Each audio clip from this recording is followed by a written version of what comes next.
आणि एक महत्त्वाची बातमी समोर येते। शिवसेना पक्ष आणि चिन्हाच्या सुनावणीसाठी संजय राऊत हे सर्वोच्च न्यायालयामध्ये पोहोचलेले आहेत। अगदी थोड्या वेळामध्ये शिवसेना पक्ष आणि त्यांच्या चिन्ह प्रकरणी सुनावणीला सर्वोच्च न्यायालयामध्ये सुरुवात होणार आहे। सुनावणीसाठी शिवसेना उद्धव ठाकरे यांच्या पक्षाचे खासदार हे आता सुप्रीम कोर्टामध्ये दाखल झालेले आहेत।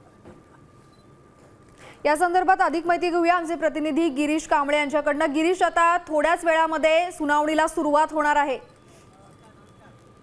शिवसेना पक्ष चिन्ह या सगळ्या संदर्भात आज सुप्रीम कोर्टात सुनावणी आणि या सुनावणीसाठी खासदार संजय राऊत, खासदार अरविंद सावंत, अनिल देसाई हे सुप्रीम कोर्टात पोहोचलेले आहेत। थोड्याच वेळात या सुनावणीला सुरुवात होणार आहे।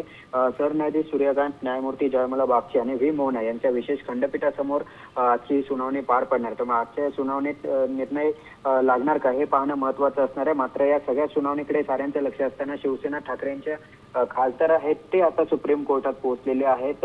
नेमका आज निकाल लागतोय का, नेमकी काय भूमिका मांडली जाते, कोर्ट काय निर्णय देते याकडे साऱ्यांचं लक्ष असणार आहे। 2022 पासून खरं तर या केसचा निकाल सध्या प्रलंबित आहे। आतापर्यंत 7 ते 8 वेळा सुनावणी पुढे गेलेल्या आहेत। आज बरोबर गिरीश, धन्यवाद तुम्ही दिलेल्या सविस्तर माहितीसाठी। तर शिवसेना कुणाची चिन्ह आणि या सगळ्या गोष्टींवर आज सुनावणी होईल।